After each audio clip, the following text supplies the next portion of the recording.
Good evening, good evening. What is up? Welcome to another edition of Pro Wrestling Talk, brought to you by Blitzball Champ Gaming. I'm your host, Blitzball Champ Jason Ingram, coming at you here live on the U to the 2. Hope everybody's been doing well. Hope everybody's been having a good week. The weekend is pretty much just about to be here. But tonight, going to talk about a couple of things. Want to talk about some Stardom and New Japan Pro Wrestling. Got some upcoming events to look forward to. I'll talk a little bit about those. Talk a little bit of Elimination Chamber with WWE. Going to talk a little bit of AEW. And just the general stuff that's been going on. So, look forward to chatting with y'all and just sharing. But anyway, let's get started. Gonna start off with some World Wonder Ring Stardom. So got a couple events coming up. There's also a high-speed title match that just recently took place. It was actually a really good high-speed title match between Starlight Kid and the returning Natsupoi. Haven't seen Natsupoi in a hot minute. She changed her hair. Kind of got that silver-like hair color. But it's good to see Natsupoi is back. And her and Starlight Kid had one heck of a high-speed battle for the high-speed championship, which ended in a time limit draw. So, of course, you best believe at some point in time, we can look forward to them duking it out again at some point. But yeah, great high-speed match between these two ladies. But Natsupoi has shifted her focus to the white belt, the Wonder of Stardom Championship. So she has a date with the Golden Phoenix very soon. Very soon. We had a little bitty showdown between Donna Del Mundo and Prominence that's going to lead to another scheduled match. And it's looking like things are really getting heated up between Donna Del Mundo and Prominence. Hey, Mamba, good to see you. I really don't want to see Ronda versus Charlotte at Mania. I'd rather see Rousey versus Banks, or even Becky versus Rousey. Yeah, I had a feel. Something was telling me, because she hasn't really had, I guess, she hasn't really had that showdown with Charlotte one-on-one. I guess that's why she picked her. I personally wanted to see a run back between her and Becky Lynch, but yeah. Well, I mean, we're gonna get Becky Lynch versus Lena at Elimination Chamber, so I really wonder who's gonna step up and take on Becky Lynch at WrestleMania, since Ronda Rousey picked Charlotte. So I'm very curious to see. I mean, who knows? Maybe Bayley, maybe Asuka. Apparently, the word is that they're supposed to be back in time for WrestleMania. So it could be one of those ladies that shows up and challenges Becky Lynch at WrestleMania. You know, could be the way to go. Could be the way to go. But looking at Stardom, so like I said, we just recently had the high-speed title match that ended in a draw. So one of the events that was announced is Cinderella Journey in Nagaoka. So Cinderella Journey, let's see. This will be taking place on February 23rd in Nagaoka. So they've already got matches set for this show. So let's take a look. So they had a pre-show match originally that was going to be Tam Nakano versus Fukigen Death, but it has been changed at the request of Saki Kashima to make it a tag team match. between Saki Kashima and Fuki Kendef versus Mai Iwatani and Tam Nakano. So I'm guessing that's going to be bumped up to the main card since that pretty much eliminates that pre-show match. So it looks like we're only going to get one pre-show match unless they decide to add another one. But the other pre-show match that they had was a three-way, a triple threat. Mai Sakurai and Waka Tsukiyama, both of Cosmic Angels, and Rina of Oedo Tai. So all three of those ladies will be in a three-way, triple threat. So that's one of the pre-show matches, or probably is going to be the only pre-show match. We got a tag team match. We got Queen's Quest's Lady C and Utami Hayashishita taking on Oedo Tai's Momo Watanabe and Ruoka. That should be interesting. That should be really interesting. You got, still the battle of former stablemates in Momo Watanabe and Utami Hayashishita. So that should be good. That should be really good. We got a Donna Del Mundo Ryogoku Outpost battle. Hopefully this maybe kind of settle some things within the stable of Donna Del Mundo. Got a 6-woman tag. So we got the team of Shuri, Himeka, and Maika taking on Julia, Mirai, and Thekla. Of course, Thekla recently defeated Mina Shirakawa to win the vacant SWA championship. And of course, Mirai had that really, really great match, title shot against Shuri. Although she was not successful, she still had a great showing in that match. But looks like these 6 ladies are going to maybe hopefully settle things in this 6-woman tag team match. There's been kind of a little bit of tension in Donna Del Mundo, especially now with, the new members, Mirai and Thekla, and then they got the whole situation with Prominence. So they probably want to settle things while they can so that they can turn their focus and attention to Prominence. We also have Momo Kogo is going to get her future of title shot at Cinderella Journey. So she'll get a shot at Hanan, the current champion. That should actually be a really good match. I'm starting to like Momo Kogo. So I think this will actually be a good match. And Hanan has been looking great, which, I liked her even before she won the title. But you definitely can tell Hanan's been getting better and better. She's been putting on good matches. So I think, these 2 rookies, I think they're going to tear the house down. So I'm looking forward to this match. And like I said, the singles match has been turned into a tag team match. Saki Kashima and Fuki Kendef going against Mayu Iwatani and Tam Nakano. So Mayu and Tam teaming up once again. Of course, they were former stable mates as well. But of course, Tam Nakano went and started Cosmic Angels. So we'll see if they'll be able to work together as a unit once again. But we'll see. And Starlight Kid is going to be busy, as usual, as she will be defending the High Speed Championship against Azumi of Queen's Quest. So these two are going to be revisiting each other in a high-speed battle for the title. This should be good. That should be really good. Of course, Azumi, Koguma, Starlight Kid, Natsupoi, like all these high-speed ladies definitely can put on a show in this type of matchup. So I definitely don't expect anything less out of these 2 ladies who know each other very well. And then, of course, the Goddess of Stardom tag titles will be on the line as Hazuki and Koguma will defend against Cosmic Angels, Unagi Sayaka, and Mina Shirakawa. Those 2 ladies recently picked up a victory over Donna Del Mundo, where Mina Shirakawa actually pinned Thekla with the Glamorous Mina collection, or Glamorous Collection Mina.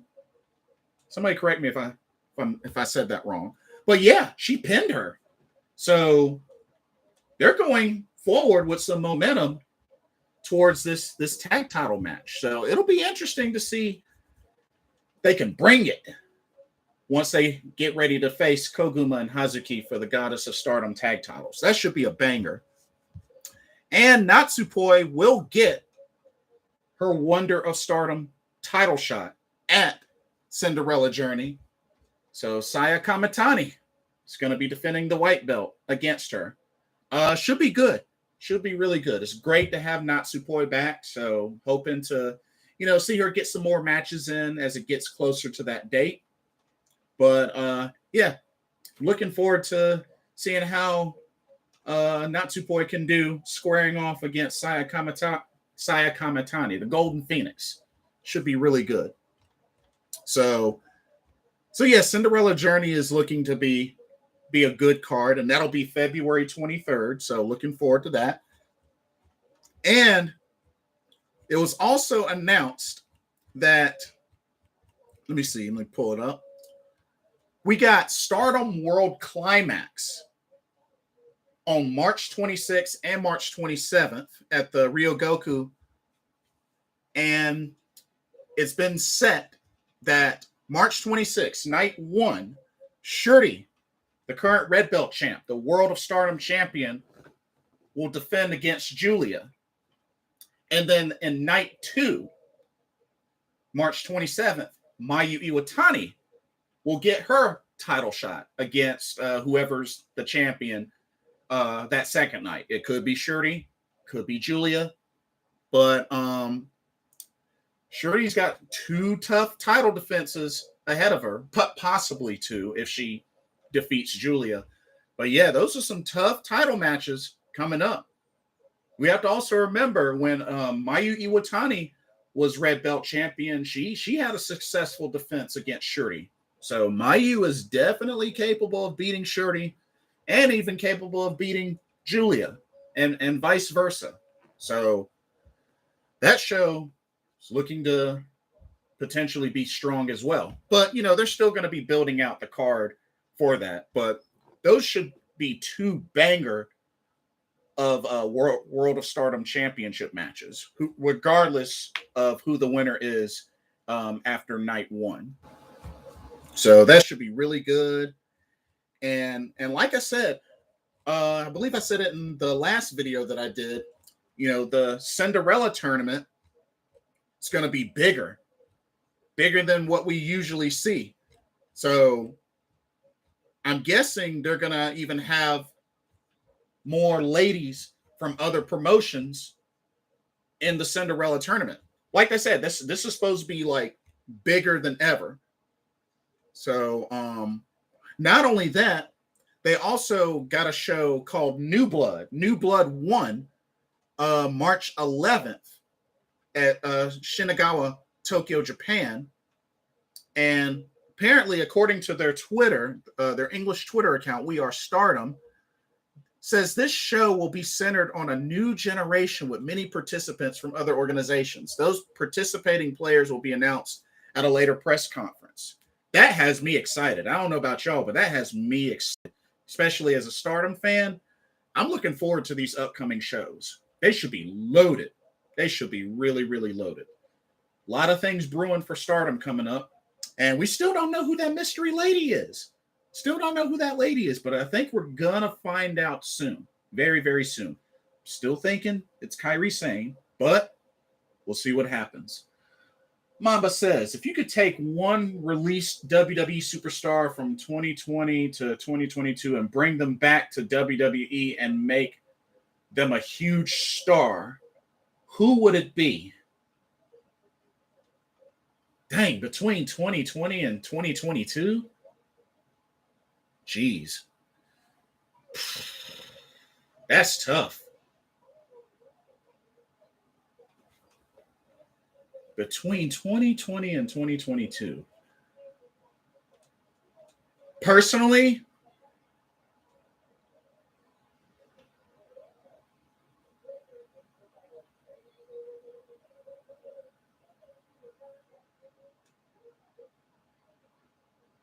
Oh man.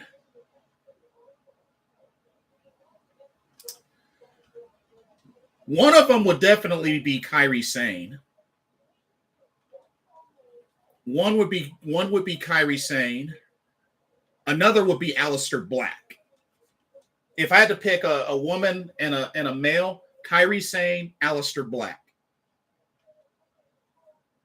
Mama says I would say Andrade. That's a good pick. That's a good pick. Yeah, Andrade is a great pick, especially the heck of a run that he had on NXT as well. Shoot, I'd be all for Andrade. But yeah, Andrade, Aleister Black, Adam Cole. I mean, even though he wasn't released, he left.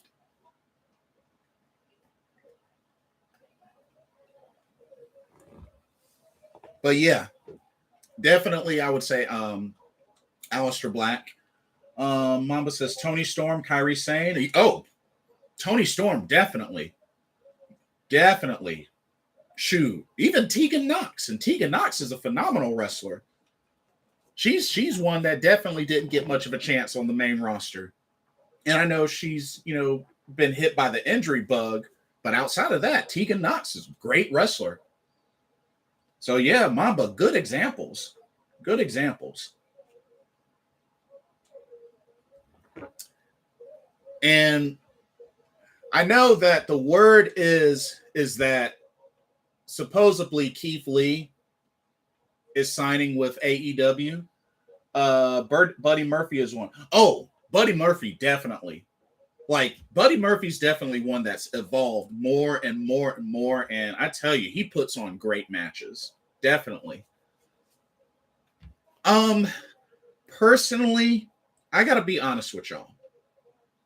While AEW I like, and Keith Lee, totally get it.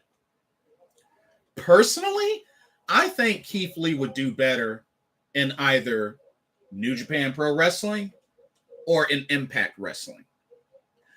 And the reason why I say that, I feel like they have way too much loaded talent of stars on AEW to really fit Keith Lee in consistently.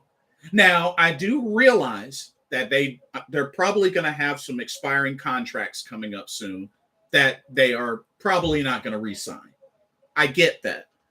But I really just feel like Keith Lee, if he was on Impact Wrestling or New Japan Pro Wrestling, I think he would really get more action and still be on a big platform. Without having to force anything. You know what I mean? AEW is too stacked right now. Exactly. Facts. I mean, I give kudos to Tony Khan for a lot of the signings he's done. I mean, I like Mercedes Martinez, Jay Lethal, Kyle O'Reilly, Danhausen. I mean, I like these signings. Jake Atlas. I know he's not huge, but I like Jake Atlas. They've been making a lot of signings and, it's great, but how much is too much? You know what I mean? When does it get to the point where it's too much? And I think AEW has definitely passed that point. Brody King. And I love Brody King. Like him and Aleister Black, PWG tag champs. Shoo. I've seen Brody King a number of times live through ROH and the Crockett Cup. But you have to get to the point and figure out when is too much. So I think that's the problem with AEW. But I think if Keith Lee, I mean, could you imagine Keith Lee versus Moose? Like, that's main event right there. That could be Bound for Glory main event. Shoot.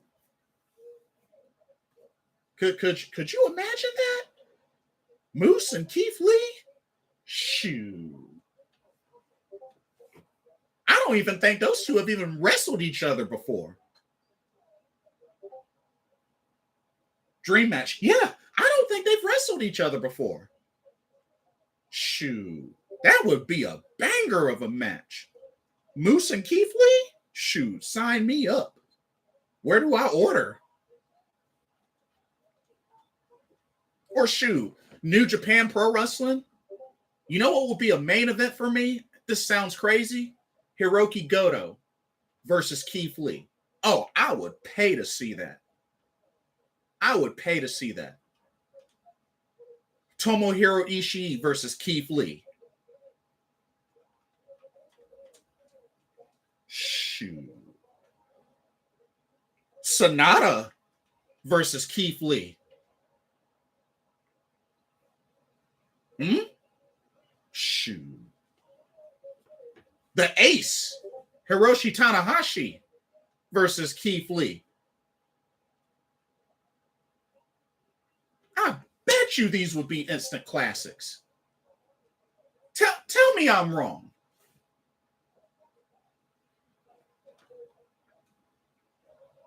Shoot, even give me Keith Lee versus Will Ospreay. Keith Lee, Jeff Cobb. Shoot. Y'all better stop teasing me. And they just recently had a Wrestle Kingdom with Pro Wrestling Noah involved, which could open the door for more partner work with Noah. Shoot.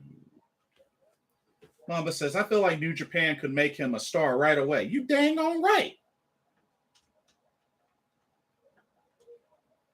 I'm not saying he's got to be fast-tracked to the IWGP World Heavyweight title, but you best believe with some of the big names in New Japan, he would put on some instant classic matches. Shoot. And I got a feeling wherever he goes, maybe Mia Yim goes, and she could always go back to Impact. You know, Mia Yim, former Knockouts champion. I think 2-time Knockouts champion with Impact Wrestling. So, I mean, hey, I just, as much as on paper, Keith Lee and AEW would be, I just feel like they're super stacked. As Mamba said, super stacked with talent. And they might want to also figure some things out with their schedule. You got an hour of dark elevation, 2 hours of Dynamite, 1 hour of Rampage. So, I mean, that's 4 shows right there. And, of course, you know, the quarterly pay-per-view. I think, I don't know, maybe the time is eventually going to come where they may consider making Rampage 2 hours. I mean, you would at least have 2 hours on TBS and 2 hours on TNT. So at least there's that. And you pretty much technically have 2 hours of YouTube content. So I just really feel like there has to be some sort of solution that AEW can really space out their talent and make sure a good amount of people are getting the TV time. But when you think about it, you know, I look at folks that may probably be gone. I don't see TH2 being there much longer. I think they're probably going to be gone. Word is maybe even Joey Janela might be gone. Maybe Sonny Kiss, Kip Sabian. I mean, I can't imagine a lot of these folks being there much longer. I think Marco Stunt was even one. Mamba says, I feel like so many stars just came up in the wrong era.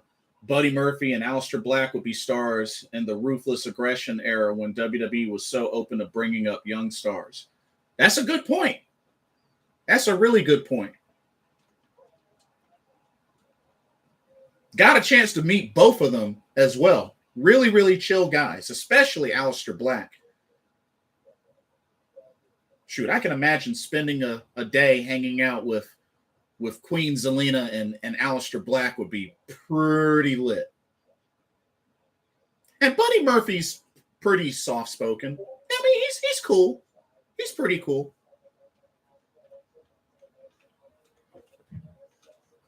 And it's like Aleister Black says, whenever him and Buddy Murphy have matches, oh, they are like bangers every time.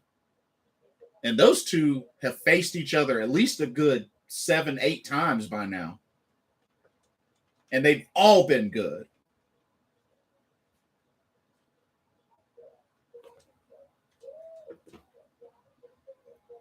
And it just sucks to see so much of the wasted talent.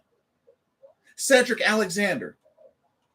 Dude won the Cruiserweight title at WrestleMania. Okay, sure, it was a pre-show, but still, he won it at WrestleMania. And him and Mustafa Ali had a banger of a match. And that's another issue, too. So, Vince McMahon, WWE, you're going to let go of Shane McMahon, but you won't let go of Mustafa Ali. Not to mention, they just hit their highest amount of revenue in 2021 in company history. But yet their releases lately have been budget cuts. Yet they hit their highest revenue in company history, WWE history. And yet tons and tons of releases last year and up to now due to budget cuts. Yeah. For that, they should not ever use budget cuts as an excuse anymore. Budget cuts. Really? Really? Mamba says, I was watching this video and they said that it seems that WWE is scared to make stars like how The Rock and Cena was because they don't want them to leave. Roman is even trying his hand at Hollywood. I mean, but they got to get to the point where, like, you got to start considering passing the torch. I mean, it's going to come a time where the torch is going to have to be passed. And you got stars growing and growing. Many who have been successful, who've been successful even before they've come to WWE. AJ Styles, an example. Adam Cole, Kyle O'Reilly, Bobby Fish.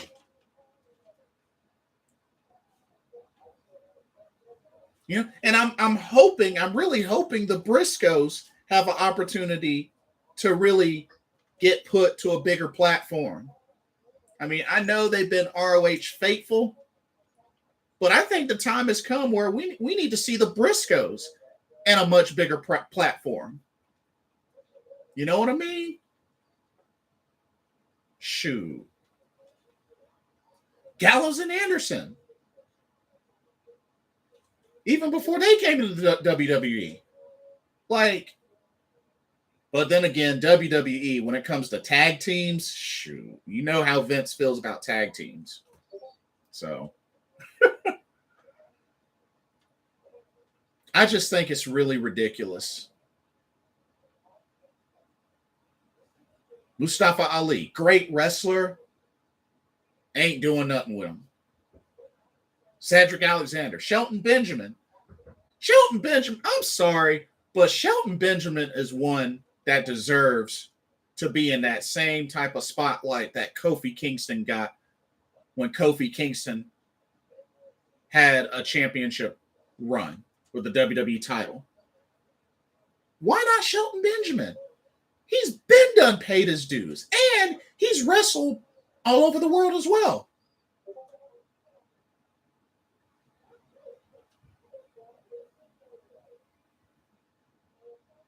And you saw what they did with John Morrison. It's ridiculous. Mamba says, it's like WWE can only have one or two main characters now and nobody else. And it's evident because Raw, SmackDown, we're seeing the same small handful of stars getting the rub over others. It's ridiculous.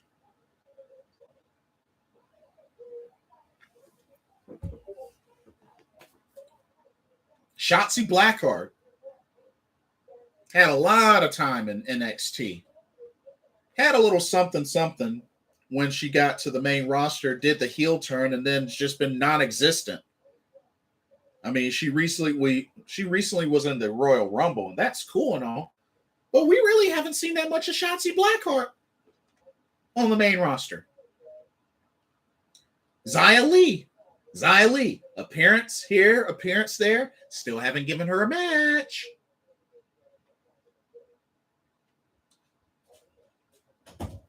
It's been about, what, a month now? And they still haven't given Xia Li a match? What the heck? Give her a match.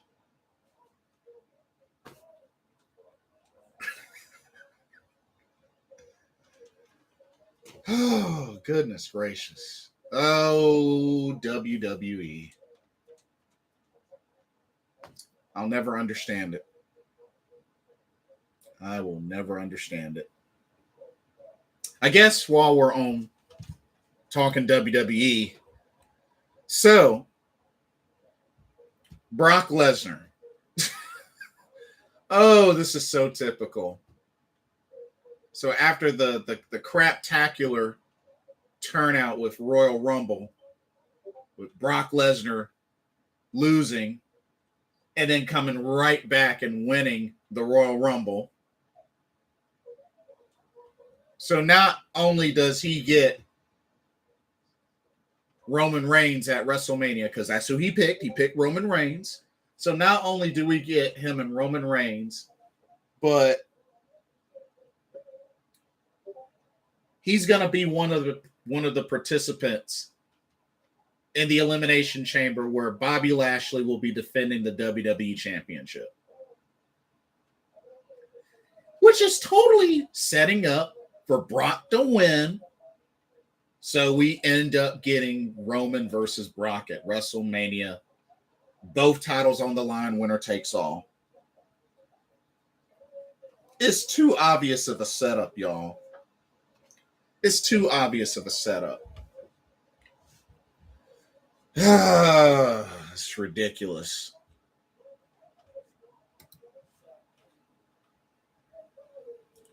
Which you got quite a group of participants for Elimination Chamber. Mamba says WrestleMania looks like it's going to be very disappointing. Yeah. And we got 2 nights. Remember, we got 2 nights of WrestleMania.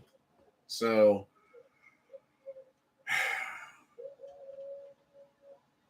and so far, we know we're getting Roman Reigns versus Brock Lesnar, and we're getting Ronda Rousey versus Charlotte at WrestleMania. We know that for sure. Those 2 matches are set in stone, unless barring anything crazy happening. Elimination Chamber. Here, one second. Elimination Chamber. So our 6 participants, like I said, Bobby Lashley will be defending the WWE title. And that'll be against Brock Lesnar, Seth Rollins, Riddle, AJ Styles, and Austin Theory. Oh, my goodness. Kind of interesting. But, like I said, ultimately, I think it's going to come down to Brock Lesnar winning.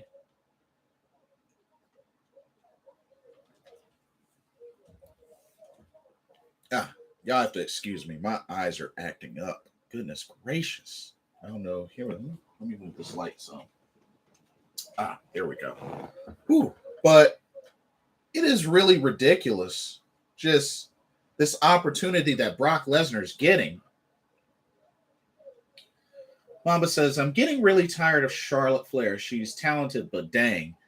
Yeah, I mean, you're not the only one. I think a lot of folks are getting tired of her. Me personally, I really wanted to see Ronda pick Becky Lynch and see Asuka show up and dethrone Charlotte at WrestleMania for the SmackDown title so she can finally get her WrestleMania moment. Or Sasha Banks, because remember, she hasn't won a match at WrestleMania, just like Asuka hasn't won a match at WrestleMania. So, but we'll have to see who they put against Becky. Supposedly, the word is Asuka and Bayley are supposed to be back in time for WrestleMania. So who knows? Maybe they end up challenging. One of them ends up challenging Becky Lynch at WrestleMania. But yeah, that's your Elimination Chamber participants. Lashley, Styles, Theory, Lesnar, Rollins, Riddle. I want to be excited, but the fact that Brock Lesnar is in it I already know what's going to happen. I think we all know what's going to happen. Barring anything crazy. So, it's hard for me to get hyped.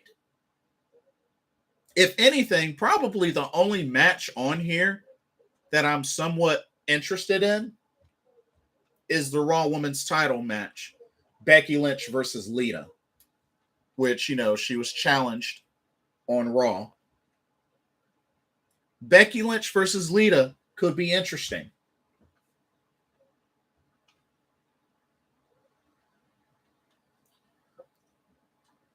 And I'm guessing they're not going to have a women's Elimination Chamber match.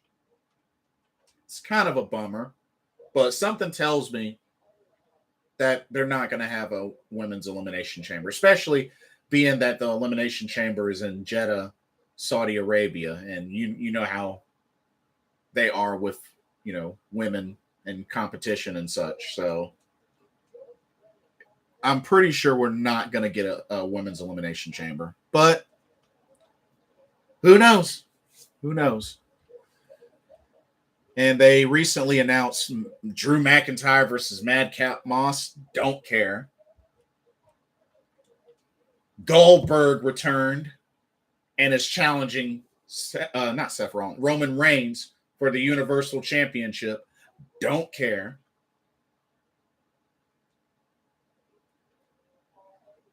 The Usos defend the tag titles against the Viking Raiders, which, Eric just lost to what? Jimmy Uso tonight?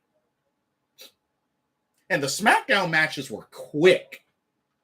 Maybe with the exception of Big E and Kofi versus Los Lotharios, the other matches were pretty dang on quick on SmackDown. It's like Raw had the longer matches and SmackDown had the really quick matches. I don't know what was up with that. But, just Elimination Chamber right now looks unappealing.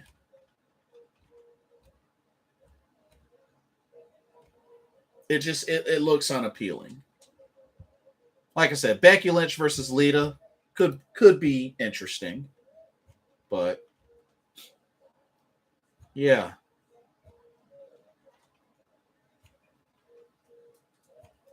But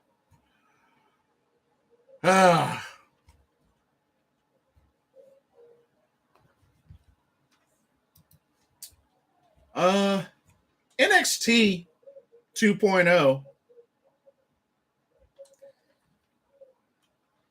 Well, Diamond Mine was made to look like punks against Imperium, unfortunately.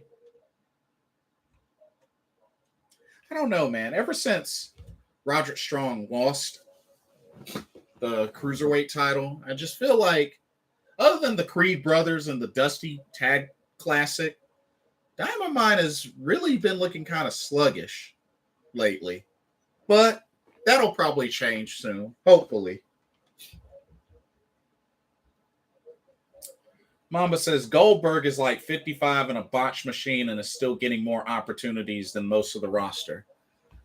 Well, you know the Prince of Saudi Arabia, you know they willing to throw all sorts of hot money to get your Goldbergs and your Brock Lesnars and your Roman Reigns and big names for the Saudi Arabia shows. So true, they'd probably be the ones that'd be able to goad the Undertaker to come out of retirement for a Saudi Arabia event. I wouldn't be surprised. But so even after the match between Raquel Gonzalez and Cora Jade, which Raquel won, she agreed to still be Cora Jade's tag team partner for the Dusty Tag Classic for the women, which should be starting soon now that it's the month of February. So we know they're going to be in the Dusty Cup. We know, I believe Indy Hartwell and Persia Parada will be in it too. I'm pretty sure they'll be in it.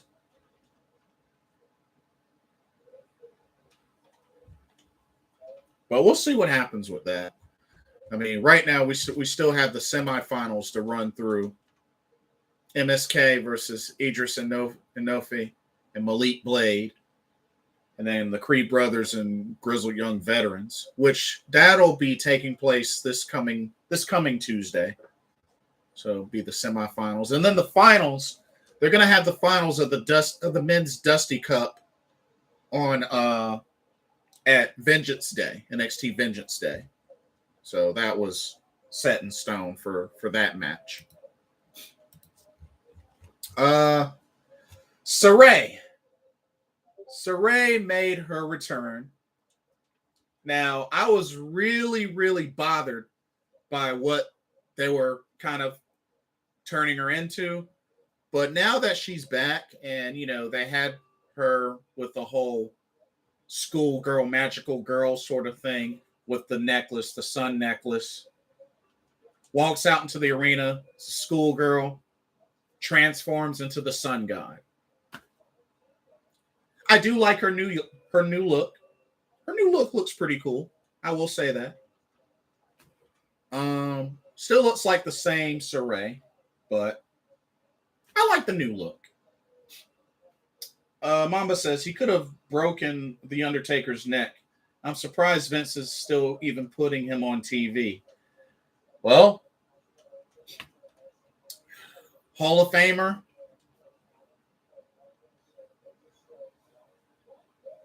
He want that money.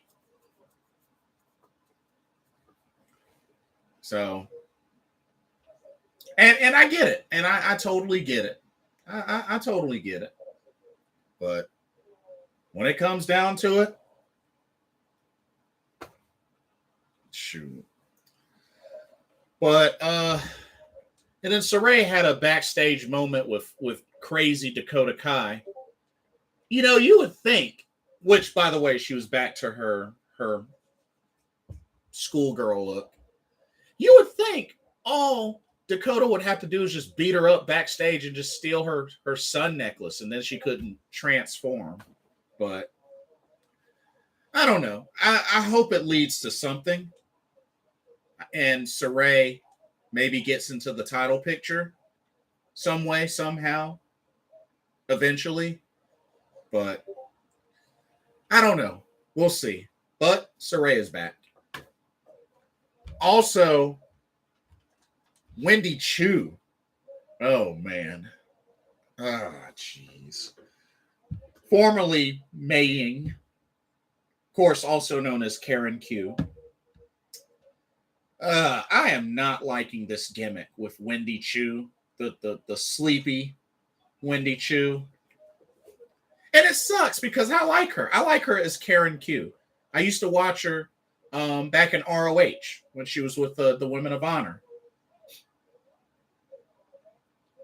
I just really don't like this Wendy Chu gimmick. I really don't. It just... They made her a comedy act. It just looks weird with her.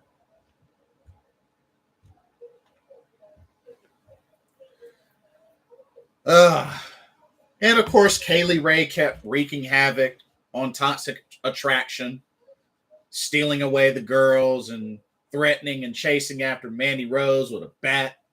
I want my title match. I want my title match.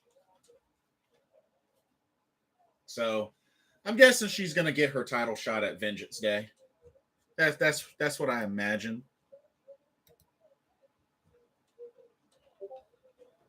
But we'll see.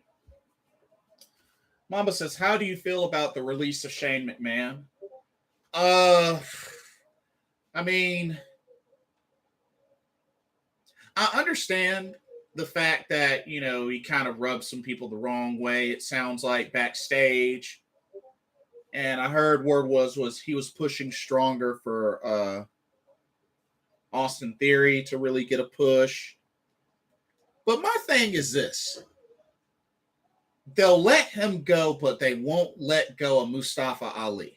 Vince McMahon will let go his own son, but won't grant Mustafa Ali his release. That just single out by itself makes no sense to me. Makes no sense to me. You know you're not going to use Mustafa Ali. Why keep him jailed up like that? But yet, after the Royal Rumble match, you had no problem, no hesitation letting go of Shane McMahon. But he won't let go of Mustafa Ali. Makes no sense to me. At all. Makes no sense.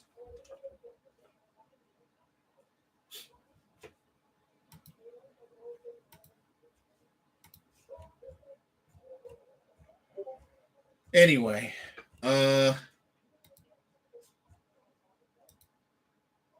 NXT UK was actually pretty good, despite one very unfortunate thing that happened. Ashton Smith, Oliver Carter versus Dave Mastiff and Jack Stars. That was actually a really good match. A really good match.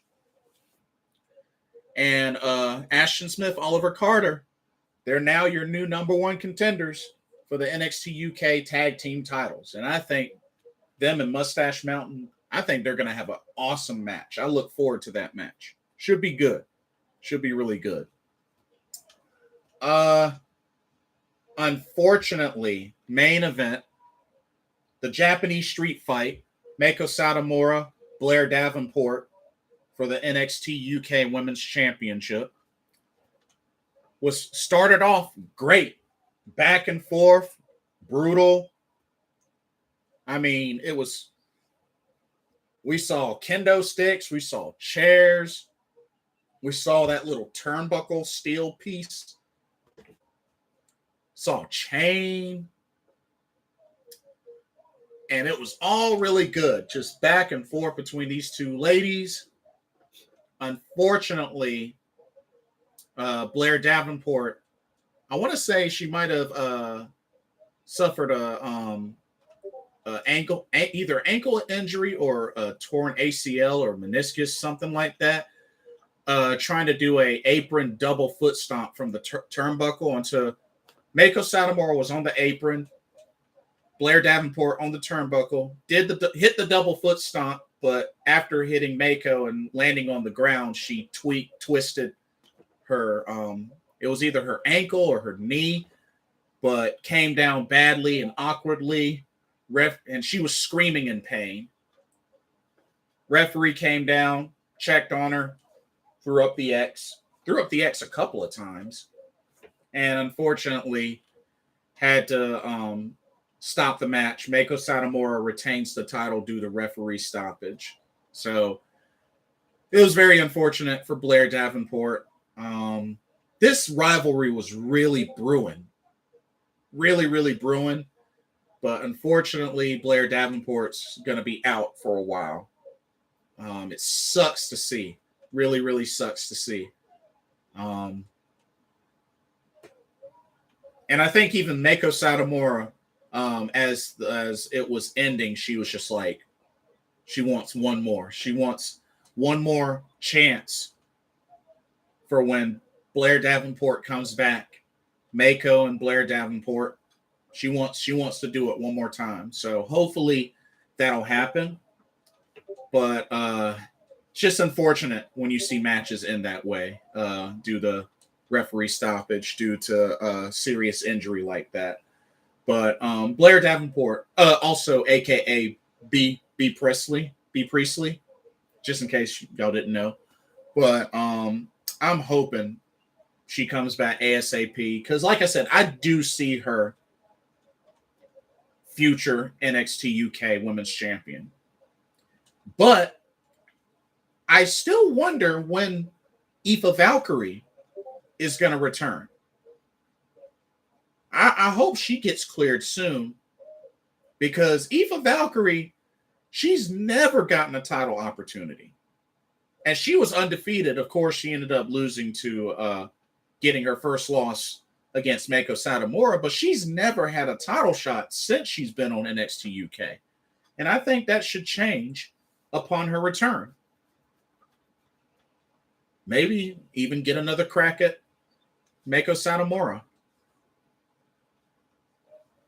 Maybe she could dethrone Meiko Satomura. I would not mind that at all.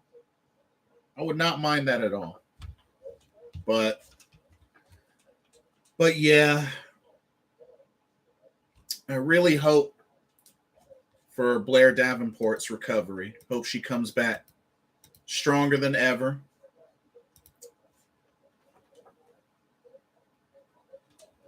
Anyway, let's move on. I mean, like I said, SmackDown.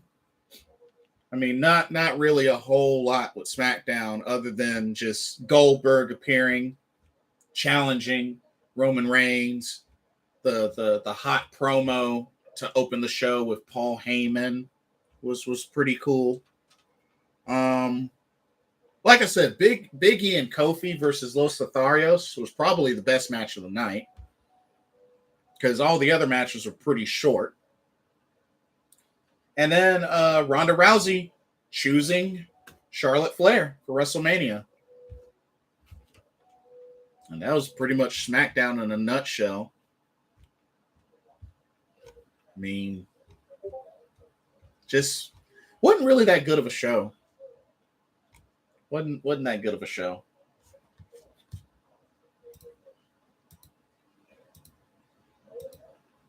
Let's look at some AEW. So AEW, it's been kind of interesting lately. So to open up Dynamite, they were supposed to have the Brian Kendrick versus John Moxley, but due to some dirt about some very offensive comments and like conspiracy theories about a certain subject was talked about from Brian Kendrick from a long time ago, which what I don't understand is it makes me wonder, did WWE not know about this before like bringing him back? Because, you know, they brought him back for the Cruiserweight Classic. And, you know, they had the whole start with 205 Live. I'm like, did they not know about this before bringing him back? That's just really, really interesting. But they pulled him from the match and replaced him with Wheeler Yuta. And while Wheeler Yuta did have a much longer match with Moxley than, their first meeting. It was a bummer that it had to come down to that, but they dug up that dirt, and that was a wrap. That was a wrap for Brian Kendrick. I don't think they're releasing him just yet. I think they're still going to investigate some more, but he could be in danger of not getting signed to AEW.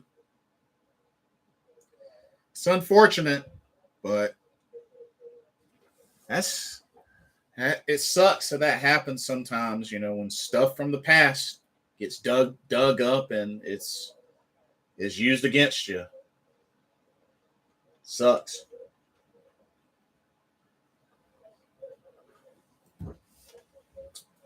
And of course, Brian Danielson, the American Dragon, Brian Danielson, is trying to talk Jon Moxley into forming a tag team and just running AEW as their own, just teaming up and just running all over the division and taking over AEW as the two strongest.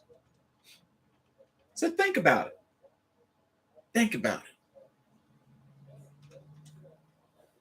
I doubt he's going to go for it, but I mean, it's kind of an interesting.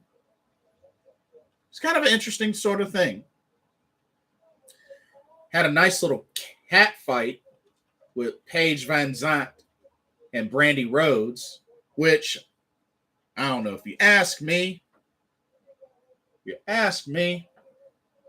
Brandy Rhodes her mouth gonna get her jacked up with some of these ladies.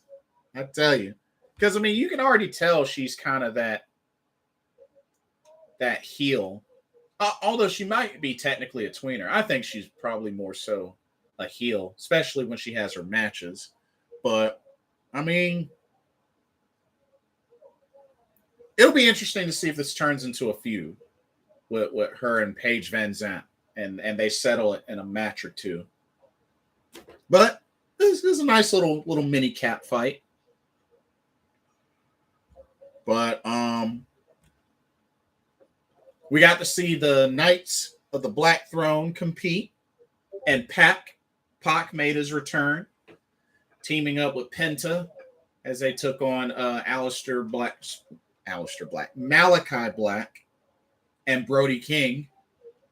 Had a nice little tag team match there. Of course, Brody King and Malachi ended up getting the victory. I still feel like at some point in time, I think Pac is going to turn and join the House of Black. I think it's going to happen. It might not have happened now, but I think in due time, I don't see him staying with Death Triangle. I just don't see it. I don't see it. I could be wrong, but I have a feeling that Pac is going to eventually join the House of Black. Give it time.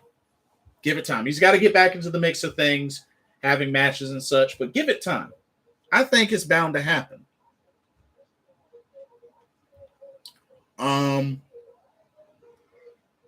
Ruby Soho and Nyla Rose duked it out. Nyla Rose got her revenge and got a victory on Ruby Soho. Wonder if they're going to keep that feud going, because they're technically 1-1. Because remember, Ruby Soho beat Nyla Rose in the TBS championship tournament. So I think they're going to keep that feud going for a bit. The Gun Club beat down Jungle Boy, tossed him out into the snow.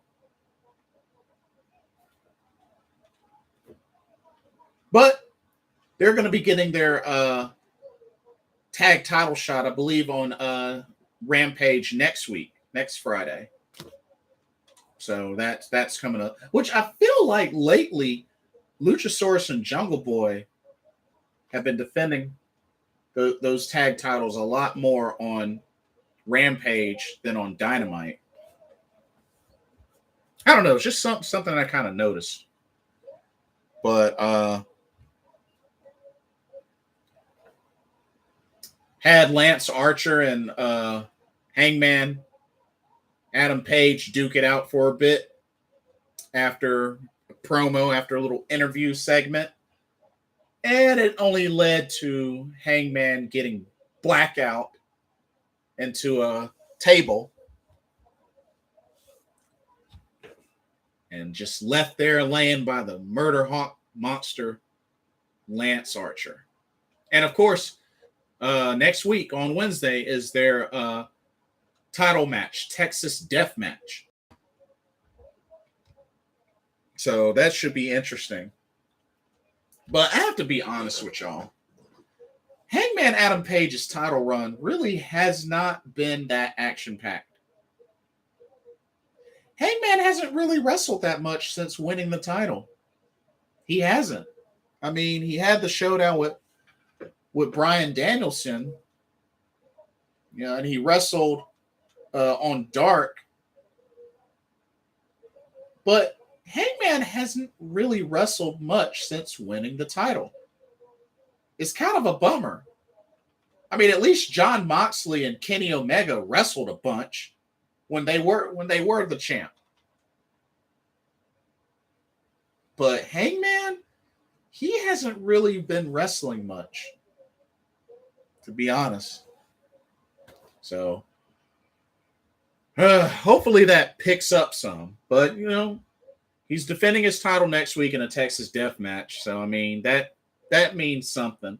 But I hope they just really pick up the pace a little bit, especially en route to AEW Revolution, which is their first pay-per-view of the year.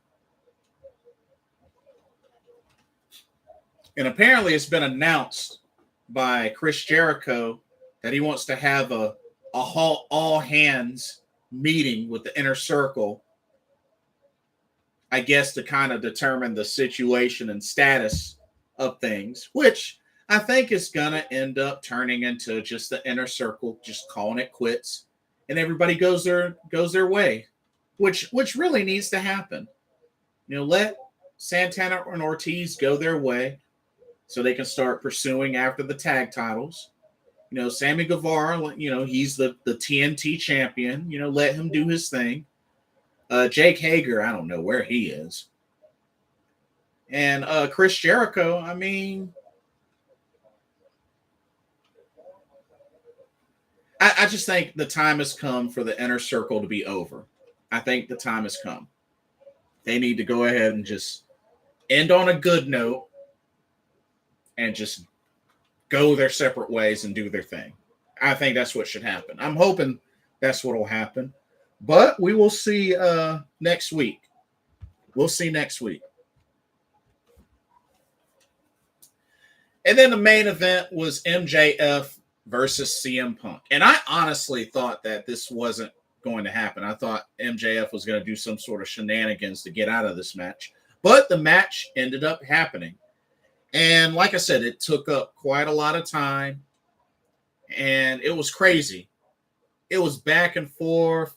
These two were tearing each other apart. And even CM Punk busted out the Pepsi plunge, a move I have not seen him do since ROH. CM Punk busted out the Pepsi plunge. I was like, yo, I kind of marked out a little bit. But did the Pepsi plunge. It looked like MJF had the match won when he choked out CM Punk with that little piece of cloth band or whatever, which, he did. But once Bryce saw that was what he used, he restarted the match. So match went on a little bit longer, bearing, with the restart of the match, but still wasn't enough to change things, switch the tides or anything like that, as MJF still got the victory, got the knockout shot on CM Punk after Wardlow slipped him the diamond ring and gave CM Punk his first loss in his AEW career. But you best believe it is definitely not over between these two. And I think you give them their next match at Revolution. I think we see the rematch at Revolution. But it's definitely not over between CM Punk and MJF. So, looking forward to see what they do with that. And then Rampage, let's see, Rampage, you had the FTW championship defended. Jay Lethal and Ricky Starks. That was actually a really good match. And I have to say, the way it ended was pretty sick. Jay Lethal going for the lethal injection, and it gets countered into the Rochambeau for the 1-2-3. That was a great counter from Ricky Starks. And I have to say, these two put on one heck of a main event. I know it was Rampage, but that was a great main event between Ricky Starks and Jay Lethal. Both of these athletes are great, and that was a sick finish. That counter into the Rochambeau, countering the lethal injection, that was pretty sweet. I was kind of bummed about the ending between Thunder Rosa and Mercedes Martinez, but it leaves room for more. So you best believe it's not over between these two Latinas. I think this is just another hump for Thunder Rosa to overcome en route to Britt Baker, which it's been revealed backstage.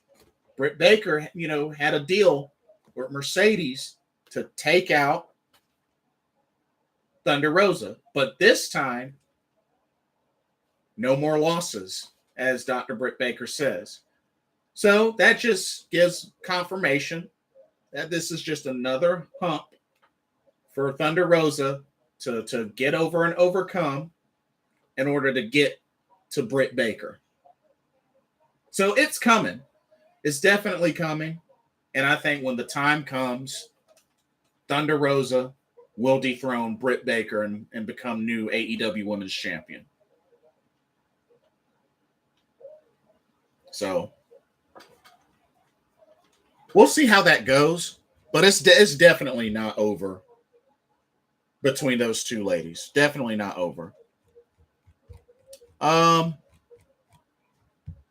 Evil Uno and Adam Cole wasn't a long match, but Adam Cole got on the mic, pretty much bragged, talked some smack, and it looks like he wants to gun for that AEW World Championship. It's only a matter of time before we start seeing him in the title picture. And sure enough, he staked his claim. So we'll see how that goes. But Adam Cole still technically undefeated, even though he lost the lights out match against Orange Cassidy. It doesn't count. So just keep that in mind. Oh, I'm going to also say this. So Riho suffered a broken collarbone, which apparently happened in her title match against Britt Baker at Battle of the Belts, which was in Charlotte, North Carolina. I was there for that match. I was third row. I was there for that match. Apparently, it happened early in the match. Word is it looked like it happened when she did the run up the table drop kick, and the way she landed may have been where she broke her collarbone. And despite all that, because this was the main event of Battle of the Belts, despite all that, she still finished the match. Still put on one heck of a show, her and Britt Baker. Yes, she ended up eventually tapping out to Lockjaw. Britt Baker retains. as expected. I figured that was going to happen, which is fine. She broke the curse. That's fine. But there have been so many Riho bashing jerks on social media. Riho's too small.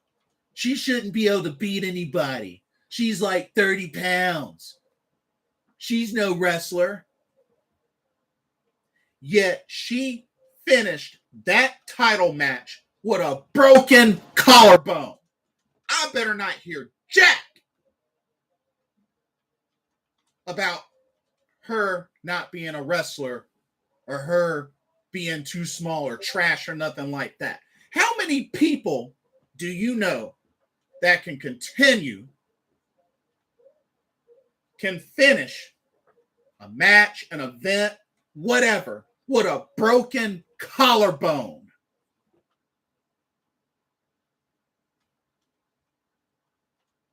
Not easy. Just the thought of that, just the thought of a broken collarbone is scary. I've never had one before, but I haven't heard great things either.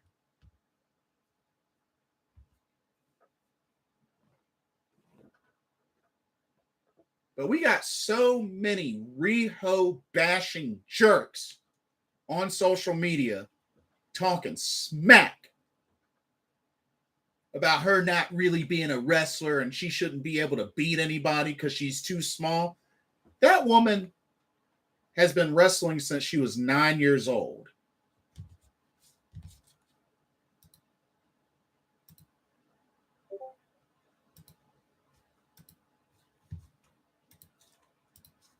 Wrestling since she was 9 years old.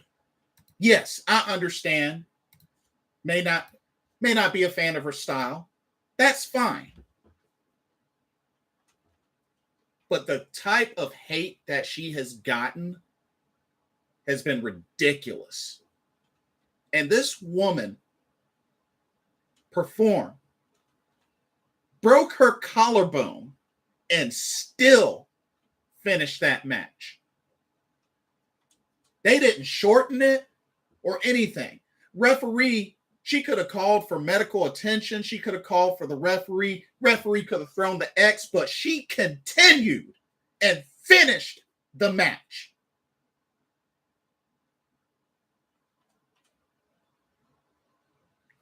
She deserves and earned even more of my respect. And I'm already a fan of her even before any of this happened. And just going through all that and still finishing the match, she deserves even more and has earned even more respect.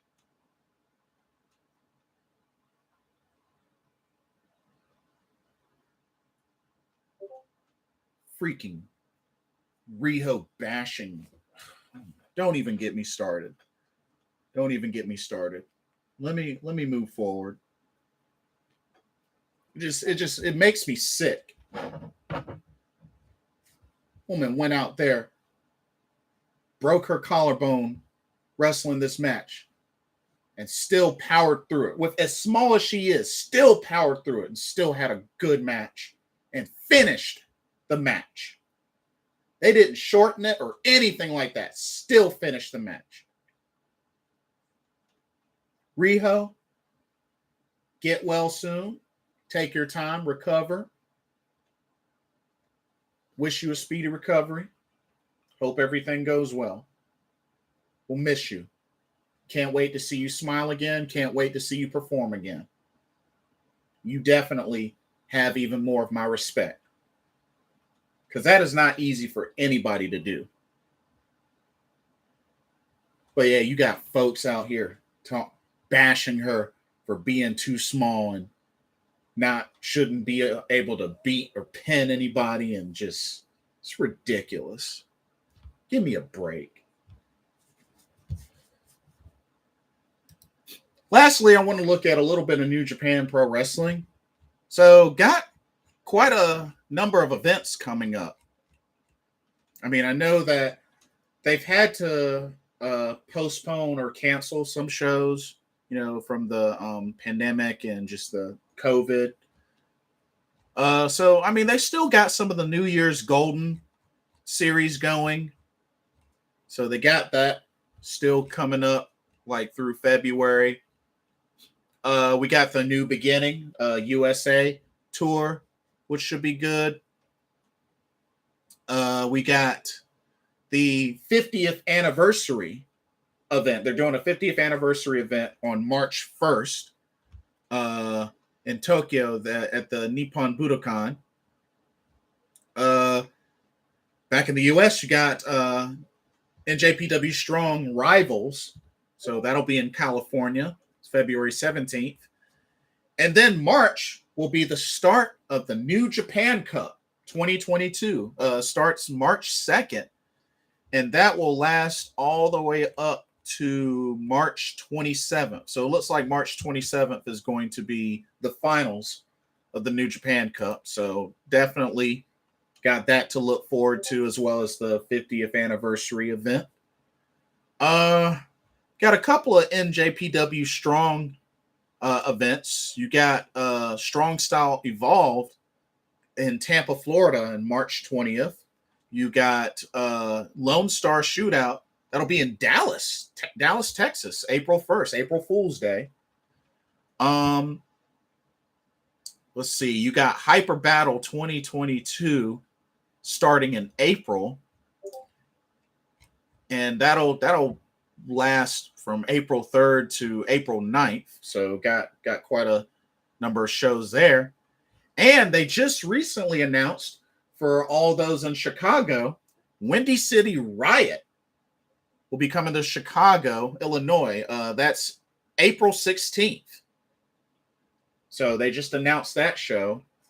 So New Japan's going to be busy back home and in the U.S. Got quite a bit going on.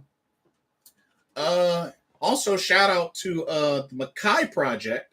Hikaru Shida went back to Japan, and it looks like her and even Shuri looks like they're going to be starting back up the Makai Project. I think they just started or are getting ready to start up their next event. So it looks like Makai Project is getting things rolling again. Because remember, Shuri and Hikaru Shida are also part of the Makai Project. They're both Makai members in Japan. And, you know, back when before the pandemic hit, Shida had been traveling back and forth between the States and Japan because she was doing AEW and the Makai shows. So looks like, you know, those are starting to get brewing again. So, you know, good for her, you know, have an opportunity to spend more time in Japan and do some work as well. And also be with her best friend, Shuri. You know, they're best friends, you know, also tag team partners. So, yeah, good for her. I know Riho is going to be recovering in Japan, you know, taking some time off. And if anything, I hope Shida takes her time. You know, she deserves some much needed time away. She can do Makai Project. She can rest, relax. She's done so much, even throughout the pandemic, for AEW. So I feel like she's earned some much needed time off. So I hope she cashes in on that to the fullest. I also wanted to make a note that there was a wrestling promotion. I think it's Prestige. Let me see. Yes, Prestige Wrestling. And they just recently announced for one of their shows, which will be two shows, May 28th and 29th, which is Memorial Day weekend, if I remember correctly, in Portland, Oregon. And it was announced that Tokyo Joshi Pro Wrestling members Maki Ito and Miyu Yamashita will be in attendance and will be competing at these two shows. Oh, man. It's called Roseland 3, hosted by Prestige Wrestling. Memorial Day weekends, 2 nights. Oh, man. I wish it was closer. If it was a little closer, I would love to go. I'm definitely a fan of Maki Ito and Miyu Yamashita. She's the top promotions champion. Thinks the Princess Championship that she currently holds has apparently held it for a long time. But, they're doing meet and greets with both of these ladies too. Oh, man, I hate that I'm going to be missing out. But just had to throw that in there because I dabble in a little bit of Tokyo Joshi Pro Wrestling as well. I got a Wrestle Universe subscription, so I'll dabble in that as well. Of course, Miyu Yamashita is there, Maki Ito's there, Raku is there, Rika Tatsumi is there, Yuka Sakazaki's there, Hikari Noa. So a couple of names that I definitely like. Yuki Kamifuku, I think, is there as well. So even Thunder Rosa has wrestled there before. Su Young has wrestled there before. So a lot of different names have wrestled. I'm trying to get more into that promotion. It's been little by little, but I'm trying to get more into that promotion. Shoko Nakajima is with that promotion as well. So trying to get more into that. I would like to get more into Sendai girls as well because, my girl Hiroyo Matsumoto is there, but I can't find any sort of streaming service or anything like that. So any of those out there that know of any Sendai girls streaming services or anything like that, or where I can catch Sendai girls shows, let me know. Do share. I would love to be able to get into those. So let me know. But anyway, that'll pretty much do it for this Pro Wrestling Talk episode. Let me know what y'all's thoughts are. What do y'all think about Elimination Chamber? What do you think about the matches that have been announced so far? What do you think about what's going on with AEW? Are you excited for the upcoming Stardom shows that were announced? New Japan Cup's on its way. So there's a lot of pro wrestling to look forward to. Should be good. But anyway, that'll do it for this episode. Don't forget to like, comment, subscribe, hit that notification bell so you don't miss a video. And thank you so much for watching. Hope you enjoyed. I'm Blitzball Champ Jason Ingram with Blitzball Champ Gaming with this episode of Pro Wrestling Talk. Hope everybody has a blessed weekend, and I will see y'all soon. Good night, everybody. Peace out.